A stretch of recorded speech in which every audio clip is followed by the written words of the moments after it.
Hello everybody, Jake, your resident content cowboy here, Yeehaw, and this is the first tier list for the Celestial Guardians update here in Pocket. I wanted to go through every card right now, kind of give my initial thoughts on it. Not every card, every kind of super relevant card. We're going to miss a few.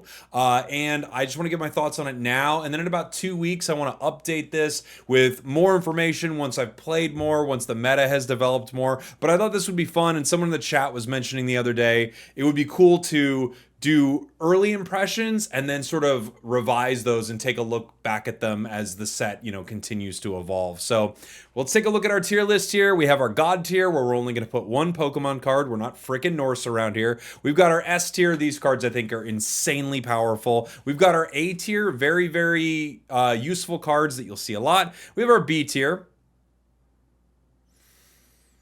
Still got the B tier. These are cards that are pretty good.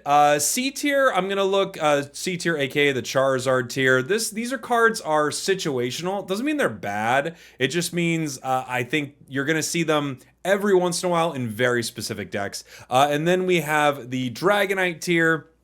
A tier named after Dragonite because it was so bad for so long, but I don't think the Dragonite is a D tier anymore. However, these are for cards that I just don't think are very good. Let's start getting into it right here. I think I've got just about every card here. I hope I didn't miss one, but let's get into it. I want to start with one of the big cards in this set here, and that is going to be Solgaleo. So, Solgaleo, a really powerful card in my opinion. 180 HP, able to attack for only 2 energy. And with Rare Candy, this just means this thing is out very fast, and its ability Rising Road is essentially a more powerful version of Leaf. Like, you can literally put something with 5 retreat cost in the active spot and bring Solgaleo out. I think Solgaleo is an S tier card for me in this set. Definitely a contender for that top spot, right?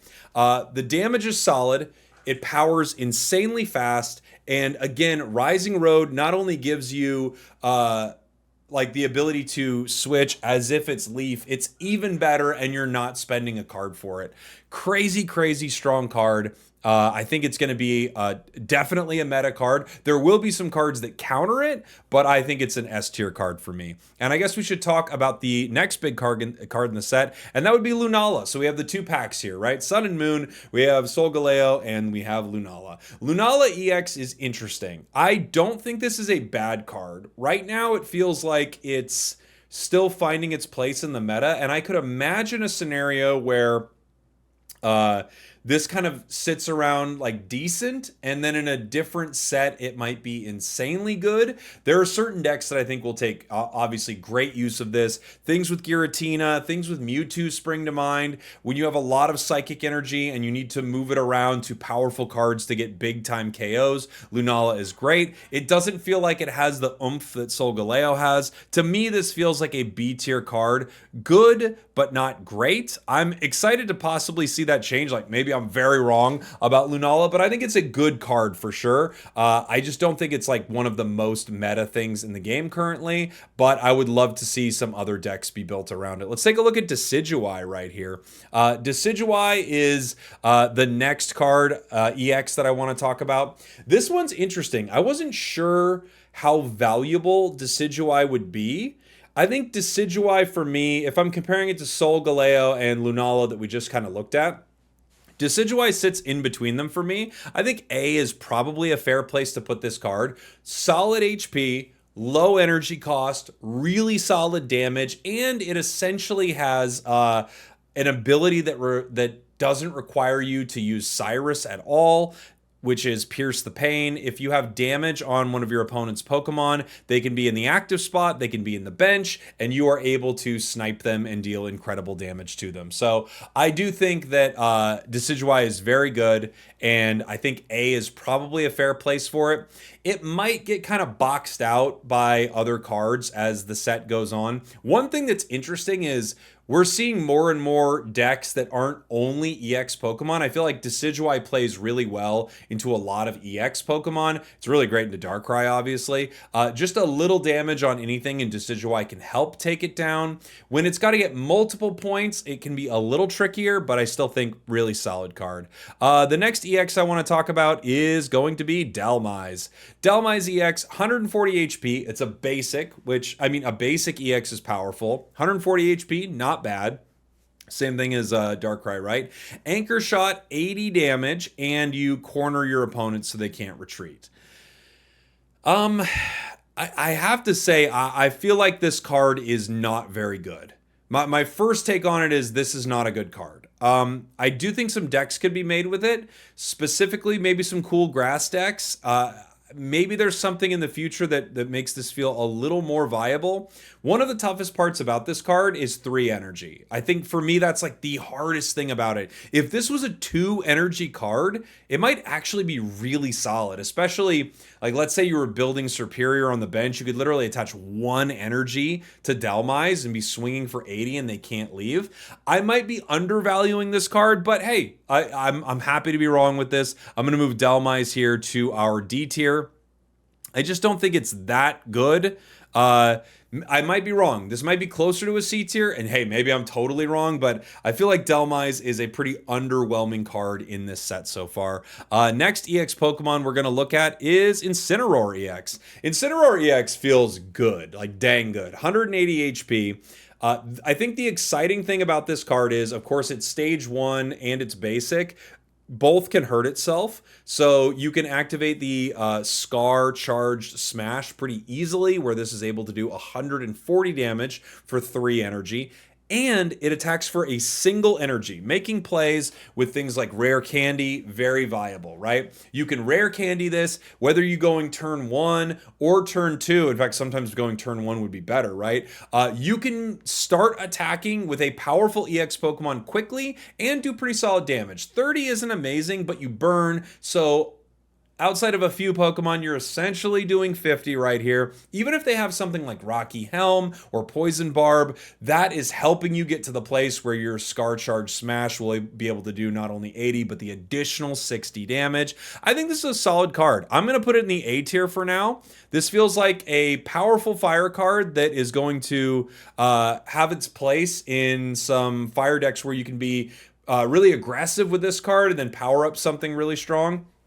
It's also got 2 really nice, like, basic in stage 1. I think it's pretty solid. I like Incineroar a lot. The next card we're going to look at is going to be Crabomidable EX. This card, I think Crabomidable EX, boy, my mouth is blah, blah, blah, blah. Crabomidable EX is, it's close to S for me. This is just Exeggutor EX for water decks. 160 HP, right? Really, really solid amount of HP.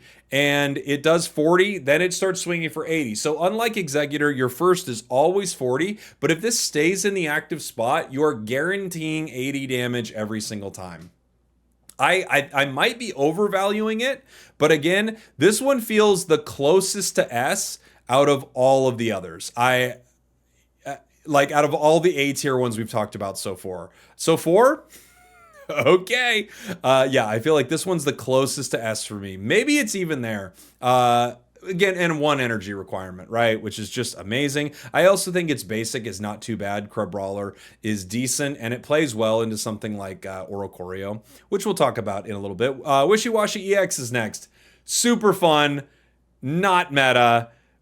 Very, very situational. This one's closer to B to me, but I think putting it C is probably fair. This is one of those decks that I actually think you'll have decent success with. It's almost like they recreated an Articuno 18 trainer style, like, or people have asked what's the Wug trio of this set. I think it's kind of the Wishy Washy deck. Not bad, solid damage, super counterable by certain decks. I think I might be underrating it in the C tier, but I think you can still put up some good numbers with it. So maybe I'm kind of underrating it. But I do think it's very cheesy, very basic. But I got to say, I love the card. I think it's amazing. All right, next is going to be Alolan Raichu EX. This is a weird one for me. I thought this was going to be higher on my list. I'm going to put it B right here. And I have to be honest, like, I actually might be slightly overrating the card. Hey, maybe I'm really underrating it. I think it's kind of middle of the road right now.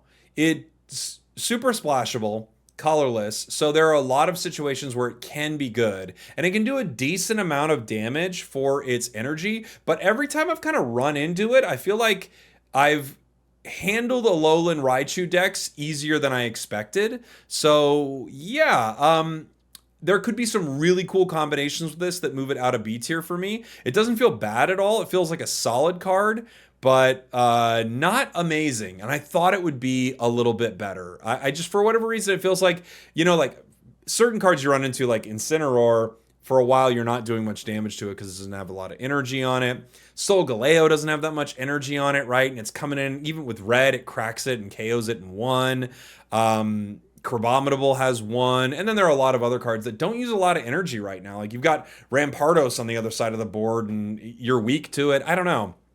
Alolan Raichu right now has not been like super exciting to me. Our next EX Pokemon is going to be we already did Lunala. I believe it's Pimonian, right? Yeah, Pimonian EX. I don't know, brother. I don't know. Basic Pokemon, 2 energy to do only 60 damage, pretty light, 2 retreat cost, not ideal, 130 HP, not super good. Offload Pass is cool, and it does let you power certain things. I think this is going to be very situational. You could find it, like, my first thought is you could pair it with Ray, you could pair it with Rayquaza, you could pair it with... what's that? You can pair it with a Golem. You can pair it with Rhyperior. There are other fighting decks, like maybe Lucario EX. Overall, I think this is probably not great, and I don't think it's fair to just be putting everything in the middle here. I actually think this is maybe a D tier one. I'm hoping I'm wrong. I want to play it more. I want to see more from it. It just feels like, okay, so its job is to put energy on and get KO'd to power up something else, and you give up 2 points for that. And you're only doing 60 damage with no single energy damage. I don't know.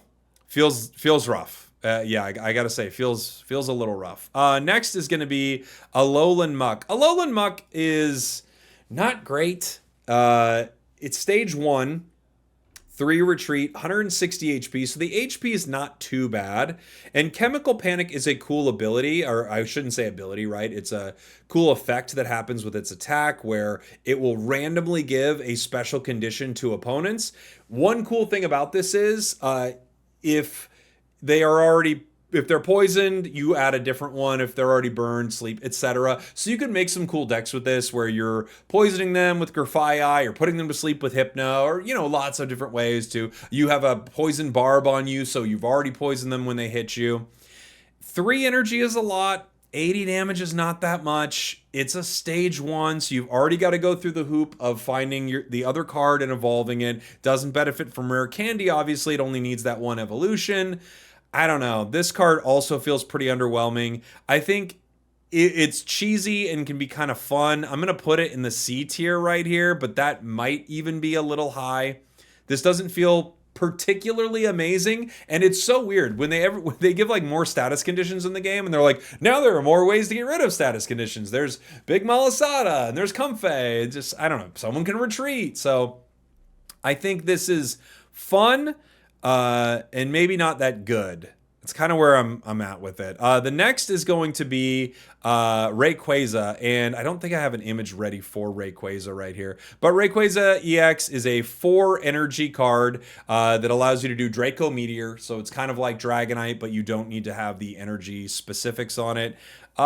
It's a basic, so you don't need to get its line altogether. I think Ray also sits in the C tier for me. I just don't think it does enough. I think you could make some fun decks with it. Maybe it's closer to B. The fact that it's colorless and the fact that the energy requirement isn't like it doesn't require any specific energy, I do think gives it some viability that maybe certain other cards like this don't, right? But I do think you know, you're going to miss with it sometimes. 4 energy is a lot. It doesn't have an insane amount of HP. I think Ray is decent, but not amazing. Those are all of our EX Pokemon, unless I'm dumb and I've missed one here, which is absolutely possible, but I don't think I have. We got all of our EX Pokemon here. Now I want to just talk about a few standouts from the set that I think are pretty cool, things that a lot of people are talking about. I'm not going to go through every card. One card I feel like should be mentioned is Oricoro. Oricoro is so cool because even if Oricoro itself is not going to be in the most meta deck, but I guess it's being played in Giratina Darkrai in some pretty disgusting ways. But even if it's not going to be in the most meta deck, it is a card that you have to build around, which I think is really special, right? So Articuno 18 trainer decks, things like this, they run into like Wishy Washy a little bit. There are other cards you might have to throw in because of this. You really do have to build around it, and it's a really, really powerful ability. It is not a top tier card. I would say it's probably closer to a B tier card that has really amazing meta ramifications, right? It might even be more useful than that. We'll see how many decks start to splash this in there so that they can really annoy their opponents and stall in some pretty effective ways. I think B is probably fair for it, even though as a meta card, like as a meta shaker, it's like god tier. As a individual card in individual decks, I think it's really good. The thing I love about it is it just makes the meta so exciting. There are a lot of other Pokemon I could talk about with this. I want to get to supporters and things like item cards. There's one other card I want to talk about. I think it's like there are actually a few that I think are really interesting to talk about, but let's talk about one that I feel like is actually really cool. And that is going to be Rockruff. Rockruff, I think, is a really strong card.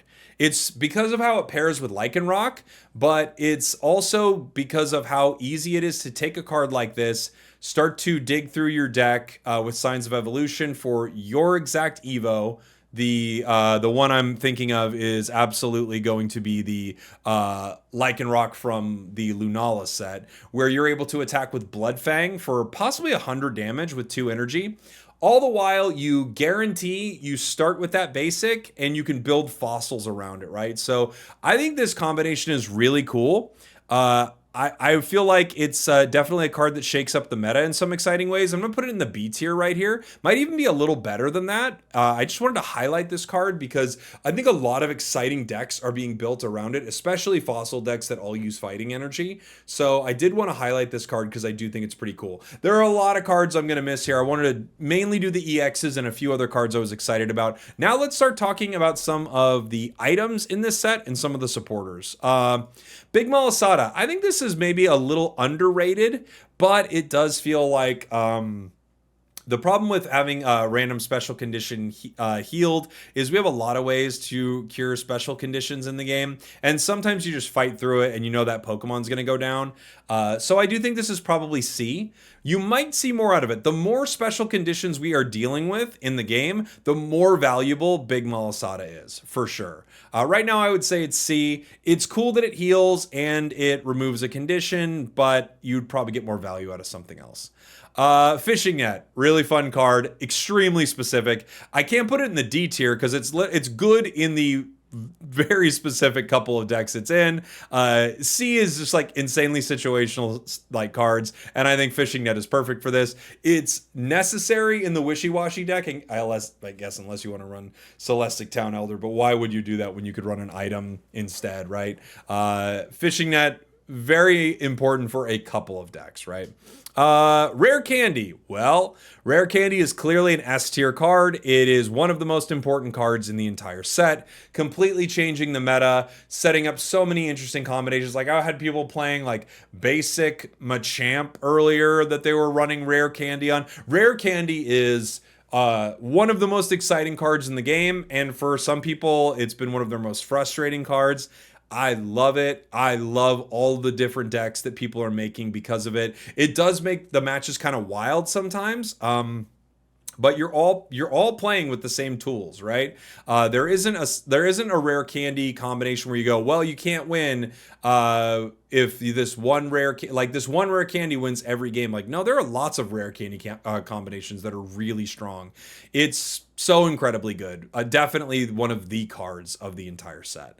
Next, we have Rom Decks. I don't know about this. I think it's kind of bad. Look at the top card of your deck, then you may shuffle your deck. Yeah, you could use it as like a deck thinning tool that you also use to play around with other cards in your deck. Like you could Rotom decks and then decide whether you want to use professors now or use something else. Like, I don't know. This just feels like a tough item to fit in when there are so many other good ones. So I'm putting it in my D tier. Poison Barb. I think Poison Barb's actually really good. It's probably A tier. Maybe it's closer to B. I think this is a really solid card.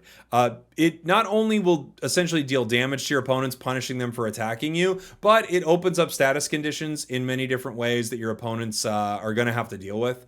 So the nice thing about Rocky Helm, right? 20 damage is legit. The amazing thing about Poison Barb is it's 10 now, but the longer you're in, the more valuable that is. And it even makes something like Clodsire not entirely terrible, right? I think it's a really solid card. Next tool is going to be Pokemon's Leaf Cape. I think Leaf Cape is really good. Grass is good right now, like dang good. And I think Leaf Cape is very solid. Oh, I realized there's a Pokemon I forgot. I'll talk about them here in 1 second. 30 extra additional HP. Just a better giant cape for grass types. You know, grass types never had enough HP, it seems like. So now they've got enough HP. Like, grass types always have an insane amount of HP. Well, now they're doing even better. Let me bounce over to this Pokemon I accidentally forgot, guys. I did want to mention it. Again, there are a lot to talk about, but this one I feel like is getting a lot of shine, so it's good to talk about. Zarena. I think Zarena is probably high B for me. It might even be a little better. The only thing keeping Zarena out of a higher tier for me is the inconsistency of coin flips, but it pairs really well with a couple supporters. It's great with rare candy. A single energy is amazing, so you can't counter it with too many things, right? That want to like steal energy. Even if you have something like Banette on the other side, which is a cool card. I'd like to talk more about that, but I don't have it on our list here. I think Zarena is pretty dang solid. However, there are some games where a 3-kit combo is just going to go horribly, and because of that, I think high B tier is a pretty fair place to talk about this card. Back to the rest of our supporters and tools. We made it through our tools. We're on to Acerola. Acerola, choose a Palossand or Mimikyu that has damage and move 40 of it to your opponent's active Pokemon. Extremely situational, probably pretty fun. I haven't played around enough with it yet. This might be D tier. I'm going to keep it C tier though. It's a situational card. You'd only run it in literally like a couple decks in the entire game. It might just be one of those like a Team Rocket grunt where you simply never see it, right? Ilma. Ilma is actually pretty dang cool. I haven't seen the full utility of this, but you can run this in decks with Arceus, you could run it in Rayquaza EX, you could run it with Snorlax. Like, there are tons of situations where you could actually peel something out of a bad situation and fully heal it. I think this is probably B, and maybe with a new set being released, it's actually even better than that. Our next is going to be Kiawe.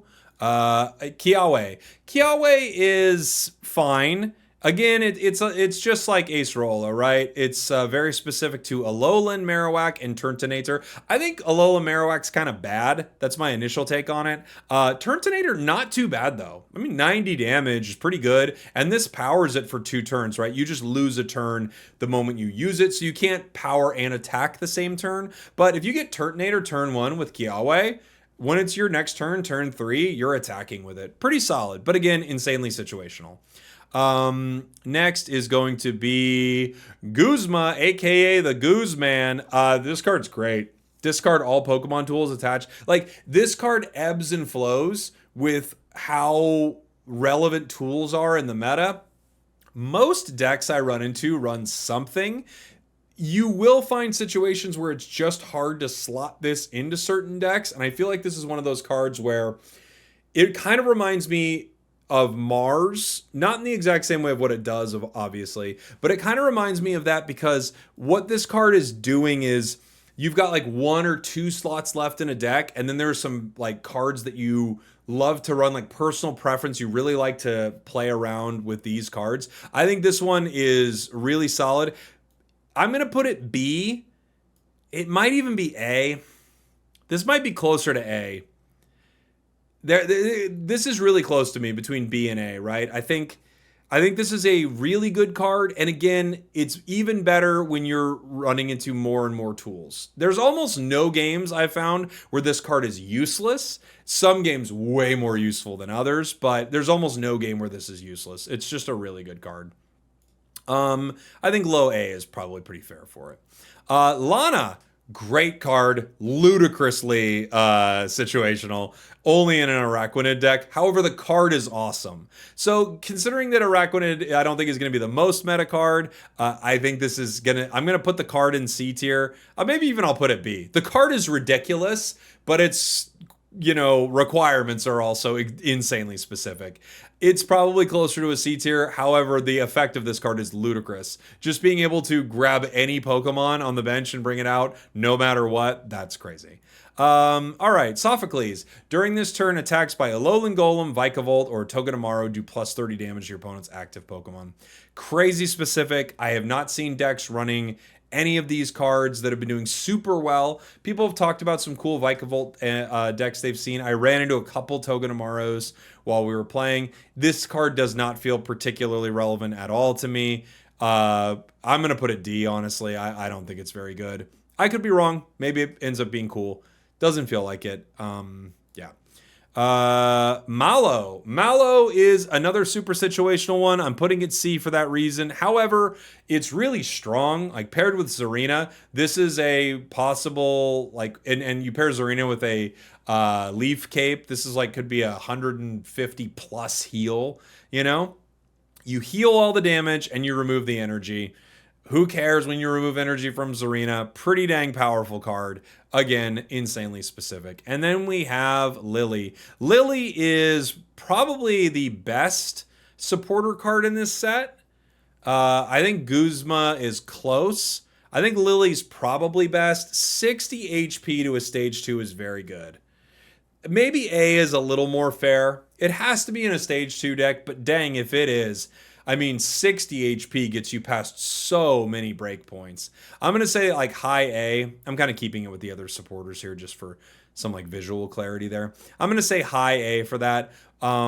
But yeah, really good, possibly S tier. And as always at the end of my tier list, I decide which card is God tier. I don't think you're going to be surprised by this, and I don't think I'm going to be wrong here. I think Rare Candy is without question the best card in the set, the most meta-changing card. Yeah, I just think it's incredible. If I had to move some things around, maybe I move Crabomidable Lily up a little bit. But that's my initial take on Celestial Guardians, and I can't wait to be wrong about half of this. Let me know what you think I'm right about, what I'm wrong about in the comments. As always, I love the discussion. Just be cool to each other. Thanks for watching. Thanks for listening. I love you guys. I'll see y'all next time. We did it.